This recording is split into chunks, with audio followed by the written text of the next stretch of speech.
Hi there, we're back again with our flash photography tutorials, and our subject today is Nikon Speedlights.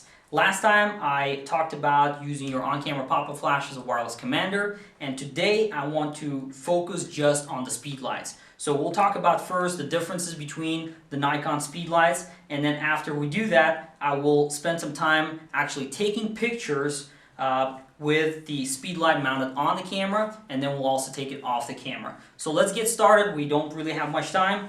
I'm going to talk about first, like I said, the differences between the Speedlights. Why? Because some of you might be looking at perhaps purchasing one, and obviously if you're looking at the Nikon line of Speedlights, it might be a difficult decision considering how many different features all of those units have.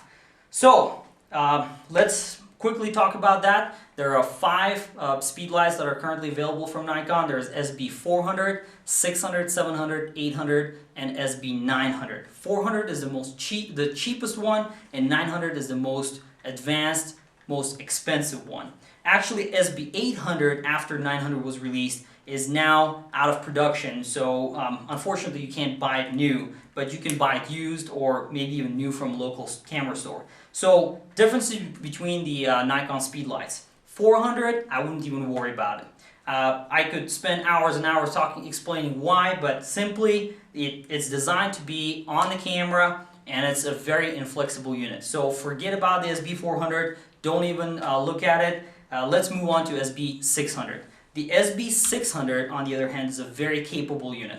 It's first of all allows you to do this, which allows you to bounce the light from off the walls, off ceilings. It's a very capable unit that comes with plenty of features. The most important one is being able to use it as a slave. So if you have an on-camera pop-up flash, just like I explained yesterday in the video, you could use your on-camera pop-up flash as the commander and the SB600 as a remote, or configured as a remote. So SB600 is, I think, around $200. It's a very capable, nice flash if you have budget limitations.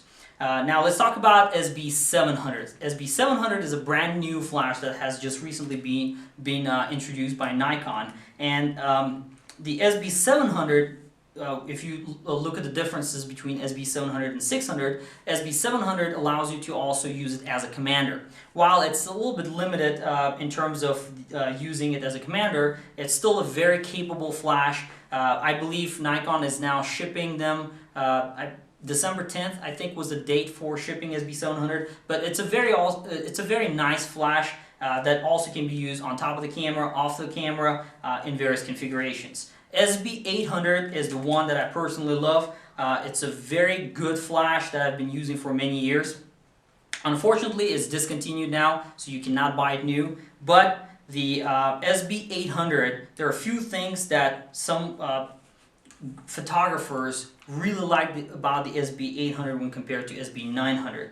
The 900, the most expensive and top-of-the-line flash that replaced the 800, has a lot more features than the 800, but the biggest problem that it has is the temperature warning. Basically, if you're using the flash a lot, when it starts overheating, it will turn off and you cannot use it anymore. So for critical applications, I know that a lot of photographers prefer SB800 more than the SB900. I personally don't abuse my flashes that much, so I like the SB900 better.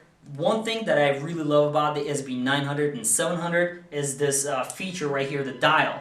On the SB800 and 600, if you wanted to switch from slave or from normal mode to slave or master, you have to go into the menu, hold down the button, and it's just something that takes a lot of time. With the SB900 and 700, if you want to switch over to slave, all you have to do is rotate the dial and you're in a slave mode. If you want to switch it to master, rotate the dial and you're in master mode. So it's a very simple operation, and it's a really nice unit. So which one would I recommend out of the all the flashes that I just talked about?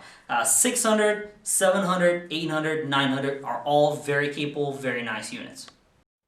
And being very nice flashes, all depends on your budget. So if you cannot afford buying, if you can afford it, buy the SB900. Again, it gives you lots of options. It can zoom in and out. It has this really nice capability to use gels on the flash, and then the flash will actually is smart enough to understand that there's a gel which will automatically correct your white balance. There's all these extra things that come with these flashes, and I really like those features. So SB900, 800 is what I personally use. If you can buy these are top of the line, very nice flashes. If not, if you're just doing one Speedlight, then SB600 is probably a very good flash to start with. Then the next step up is the SB700. So that's basically the difference. I could sit and talk here for hours and hours just on each individual flash unit, but we're not going to do that. We're going to save our time to actually start using the flash. So let's now mount the flash on top of the camera, the default configuration that many photographers would use in an indoor environment. Alright, so far we've been talking about using your on-camera pop-up flash as a wireless commander and then setting up your Speedlight as a slave. And now I want to take some real pictures to show you the difference between different types of setups and the difference between your on-camera pop-up flash and the Speedlight.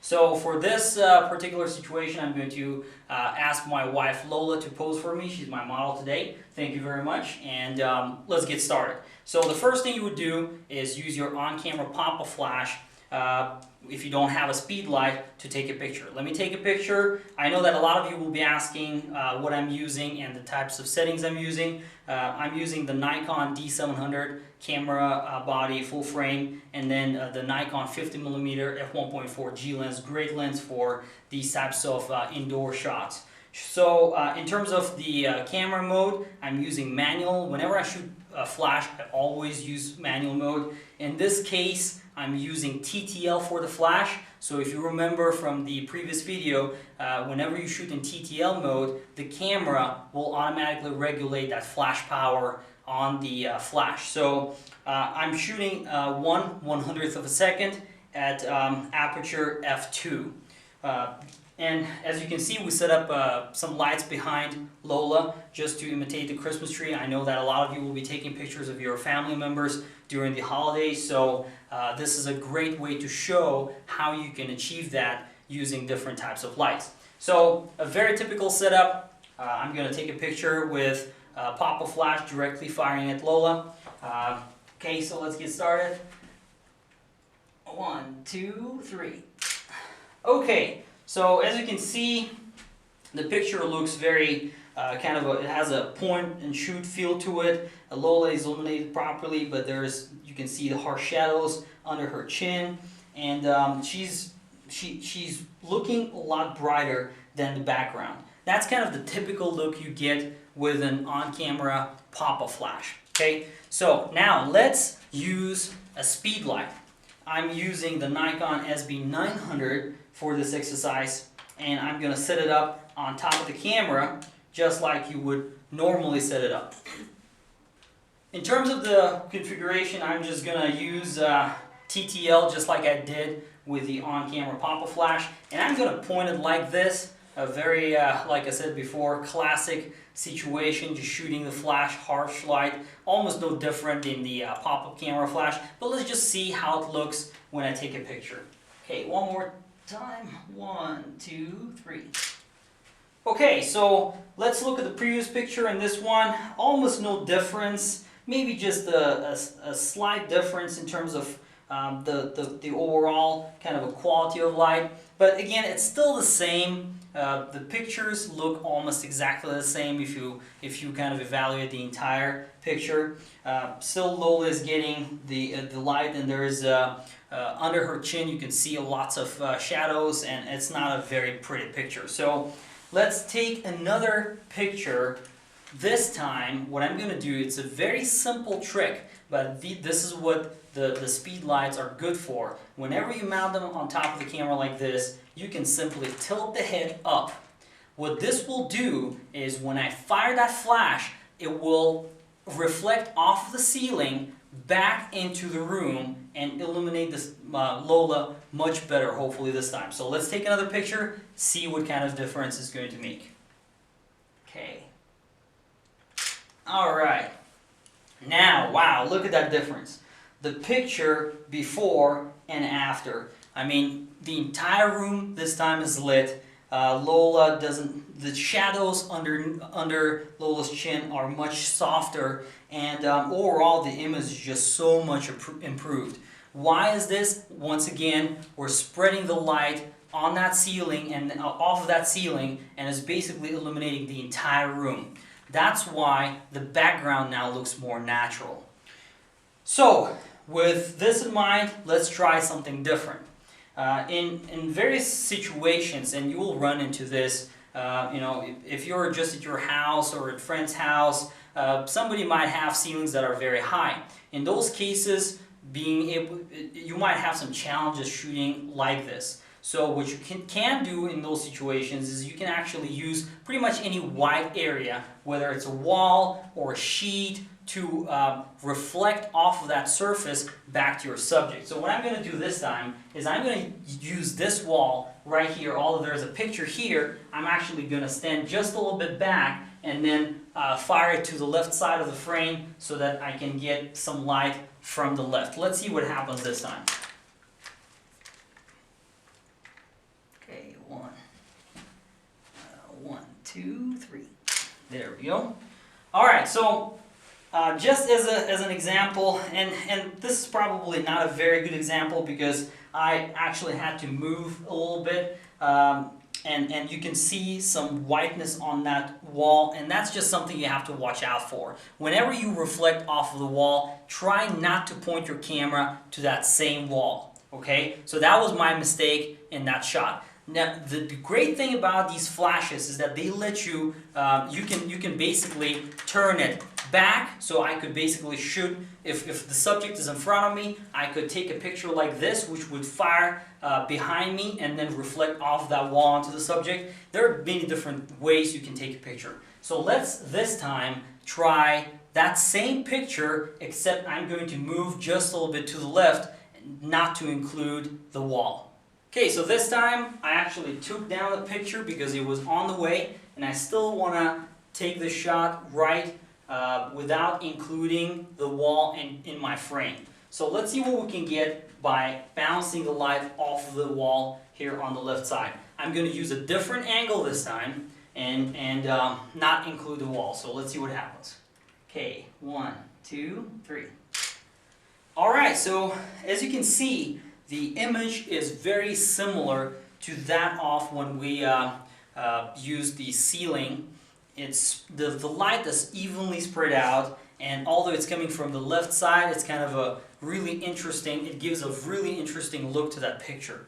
And I really like this too, so this is just one way, this is just another way for you to take pictures. So if you can't use the ceilings, use the walls.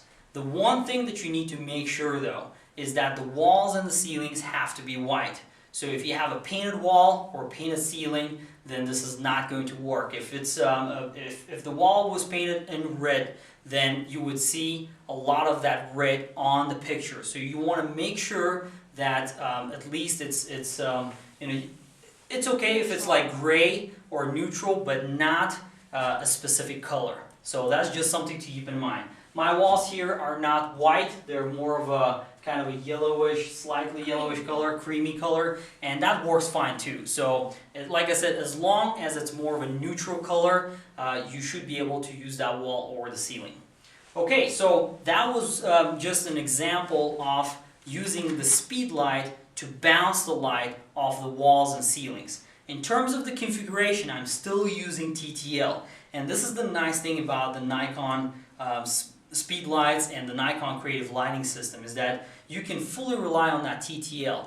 Now, if I took that picture and Lola came out overexposed, the nice thing about these cameras and the CLS system is that I can simply, on the camera without even touching the flash, I can go into and press this button on the side and dial the flash exposure compensation. So if she came out overexposed, I could press that button and dial -1, try taking a picture, and then if it's still overexposed, I can dial even more. Now if she was underexposed, then I could actually increase the flash compensation, basically telling my flash to fire more power. So that's kind of the nice thing about TTL, is that you really don't have to mess with the manual flash exposure and then setting up all these things one by one. The camera and the flash will work together, and that's how shooting at 1/100th of a second f2, no matter, even if I change my shutter speed right now to 1/10th of a second, my image will still look perfectly fine. Let me demonstrate that. I'm going to bounce it off the wall, or off the ceiling this time, and I'm going to just decrease my shutter speed to 1/20th of a second, still f2. Let's see what we can get. Okay, 1, 2, 3. There we go. So compare this image now to the previous image at 1/100th of a second. As you can see, there's almost no difference. There are a few things to keep in mind though, and I will talk about this in a second, specifically about the shutter speed. That in low light situations, shutter speed does play a huge role. But in this type of a shot, as you saw, the flash fired, and even though I changed my settings, the image still looks normal, not overexposed or underexposed. Alright, so that's the basic way of taking a picture using a Speedlight. We bounce it off the walls, off the ceilings, and as you can see, I'm heavily relying on the Nikon TTL system. It works great for most situations. And as I said before, just dialing the flash exposure compensation minus or plus will give you more options to balance that image and make sure that the flash is, the amount of flash that's fired on your subject is good. So now, let me just give you kind of a heads up. In our upcoming videos, I will go through setting up flash and the camera in manual mode to get consistent results. And that's kind of the thing with using, I would highly recommend learning how to use flash and camera in full manual mode. Because when I'm taking pictures right now, if the camera reading is different, I might get a slightly different exposure. So if I'm taking 5 pictures in a row, one picture might look slightly different than another, depending on how the camera thinks, or how much power the camera thinks the flash should fire. So that's where being able to use your camera in full manual mode gives you an advantage.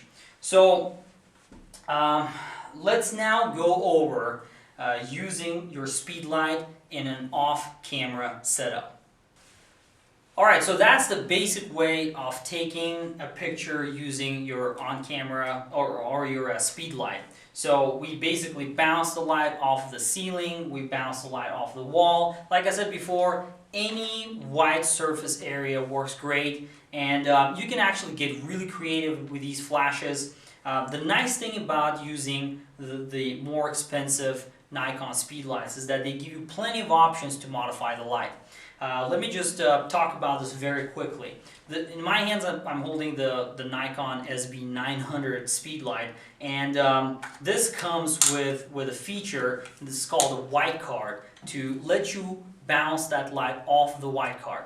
Why would you want to use something like this? Imagine you're in a situation where you're in a gym, or in an area where the ceilings are very high, or maybe not, or dark in color. What would you be able to do? You cannot bounce it off the ceiling, and let's say the walls are not closed or they're of different color. There are multiple situations where you might come up, where you will have to come up with alternate options to take a picture. In this case, using a white card is a very simple way to achieve kind of a better look than firing direct flash like this. So instead of bouncing the light off of the ceiling or a large area, the light basically gets bounced off the card, and then what happens is when the light fires, or when the flash fires, it will bounce off directly on your subject. So let's try taking a picture just to see what kind of a look we can get with this setup. Okay, one more time. Okay, 1, 2, 3. Okay, not bad. You know, obviously not as good as the previous picture, because if you look at the hair, there's plenty of gloss in there and reflection, and that's what you get with flash that's fired directly. Again, even though it's bouncing off the white card, it's still more or less kind of a diffused light that's hitting the subject directly. Now, there's one way that you can actually make this work a little better. I personally have done this in the past and it works great. You can actually buy some accessories that do this, but a very simple way is to use like a letter size paper, maybe cut it in half, and just wrap around the flash just like this. And then you can maybe use scotch tape or something just to hold it. And what that will do, as long as the area that the light is getting reflected from is larger, you are going to get a much softer light. So if you have to be in an environment where if you are in an environment where you cannot use the walls or the ceilings to reflect, then that works perfectly fine.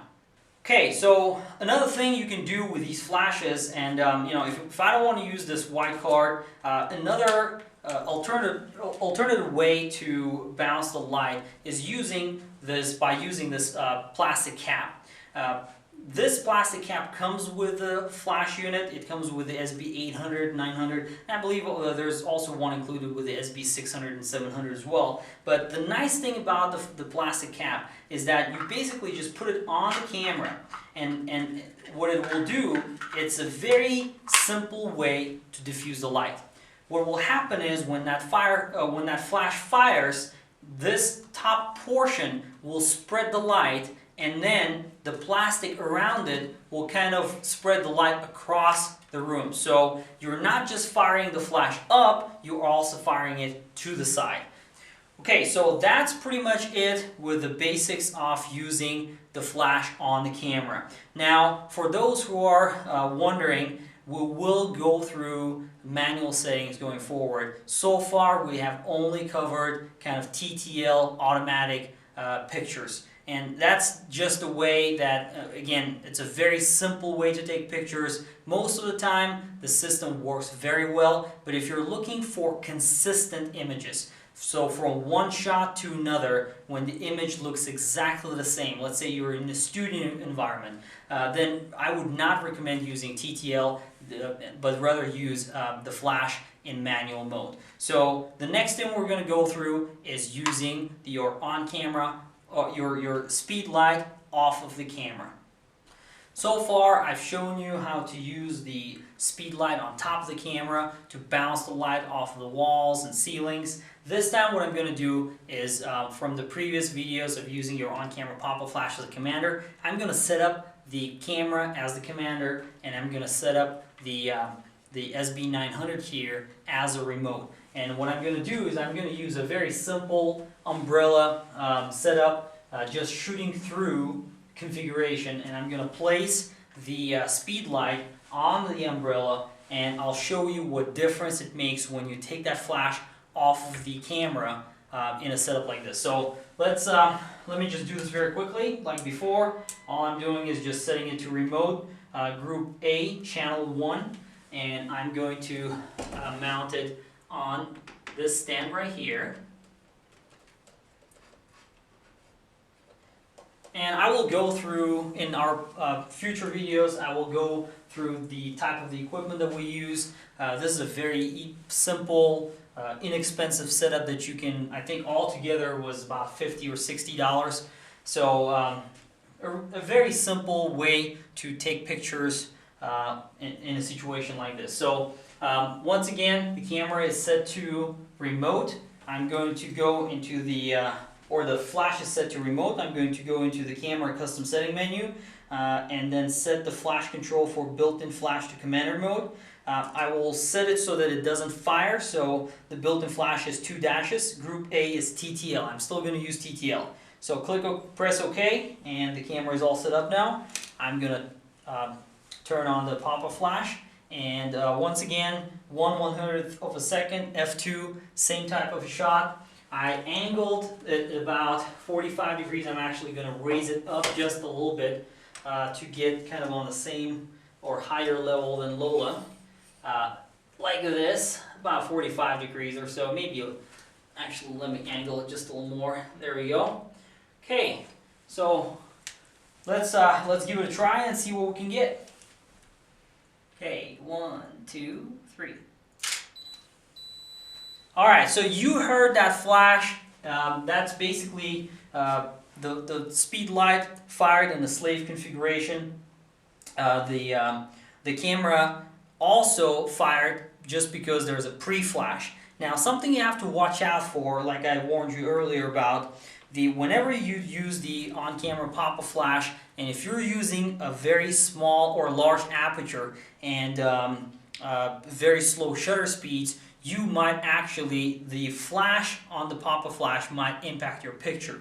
So I'm going to take another picture. For this time, I'm going to stand a little bit back and use f4 instead, and let's see what kind of a picture I can get this time. So one more time.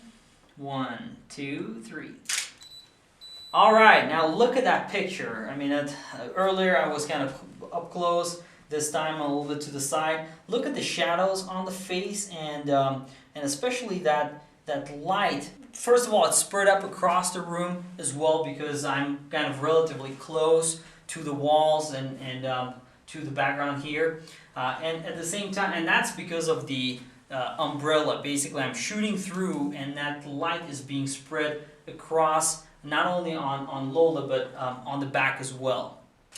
The nice thing about taking your speed light off the camera is that you can really play with different configurations. So if I wanted to take another picture, except this time instead of shooting through just to get another look, I could simply reflect off of that umbrella instead of putting it in a shoot-through configuration and angle it like this, and just to get kind of a different look.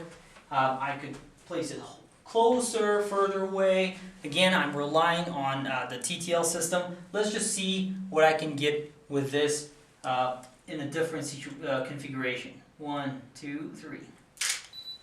All right, as you can see, the off-camera flash looks completely different. Now the light is kind of hitting from the top, and it looks much softer. The shadows on the right hand side, obviously this is not a picture that I would post online as a part of my portfolio, because there are lots of different problems, like the right side of the face is not properly lit, and that's where I can get even more creative by adding more speed lights. For example, to get that right side of the face more illuminated, I could place another flash right here and then maybe fire it at the much smaller flash power just to get a more even kind of a look on her face. So that's kind of the nice thing about these, and you could play with this. I could place it on the other side to take a different picture. Lots of different options. So that's just something to keep in mind. Once again, there's nothing wrong with using your speed light on the camera.